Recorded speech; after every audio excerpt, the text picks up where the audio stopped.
Good. That's a bad spot. That's right where the start is.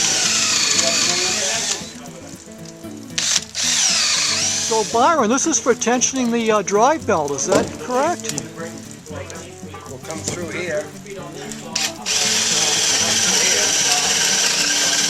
They're going to go through the beams that are underneath the motor. Then when you turn these, there'll be nuts on both sides, here and on the other side, around the side of them posts. So when you're running this back and forth, screw this in and out, you can pull the motor or push the motor. Either way to adjust the belt tension. The blade and something else so that it heats out. The blade's going to do that, and you don't know where to.